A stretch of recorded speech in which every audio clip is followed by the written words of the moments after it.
નમસ્કાર ખેડૂત મિત્રો, આજે આપણે સિંજન્ટા 350 FS ની માહિતી મેળવશું જેથી આપણને માર્કેટમાં અધર કંપનીના FS મળે છે એનાથી સિંજન્ટાનું 350 FS શું છે અને એની ક્વોલિટી શું છે।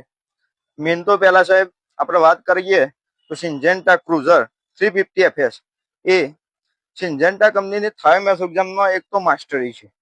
બીજા નંબરમાં થાયોમેથોક્સામમાં એકલું થાયોમેથોક્સામ નથી, એમાં કોટિંગ એજન્ટ અને ડાઇંગ એજન્ટ રહેલા છે જેના કારણે આપણને ખેતરમાં પહેલા તો મગફળીમાં આપણે પટ મારવામાં વાપરીએ છીએ।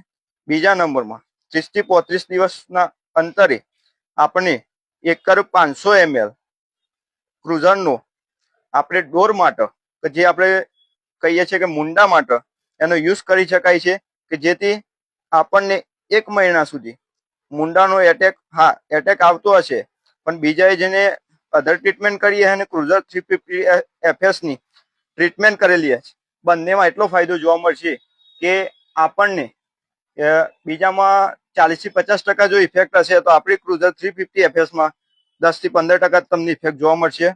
અને આનો મેઇન ટાઈમ પીરિયડ છે મગફળીમાં નાખવાનો 7મા મહિનાની 20 થી 25 તારીખથી લઈને 8મા મહિનાની 10 તારીખ સુધી મેઇન પીરિયડ છે દોડાવવાનો કે જેમાં ક્રુઝર 350 FS આપણે નાખવાથી મગફળીમાં આપણે એક તો સિક્યોર થઈ જઈએ છીએ અને હું તો દરેક ખેડૂત મિત્રોને ભલામણ કરું છું કે સિંજન્ટાનું જ ક્રુઝર 350 FS વાપરજો।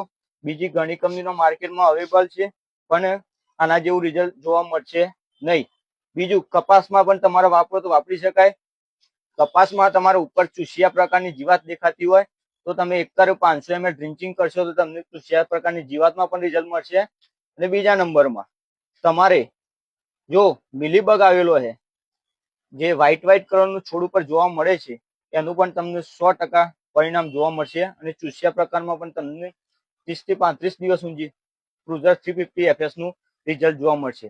એ તો જોવા મળશે પણ જો ડ્રિંચિંગ કરેલું હોય તો એના રૂટ ડેવલપમેન્ટમાં પણ એની કેનોપીમાં પણ તમને 100% ડિફરન્ટ જોવા મળશે।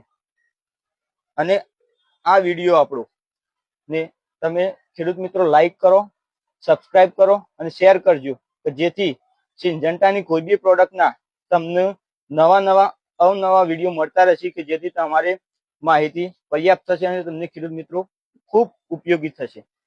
આભાર।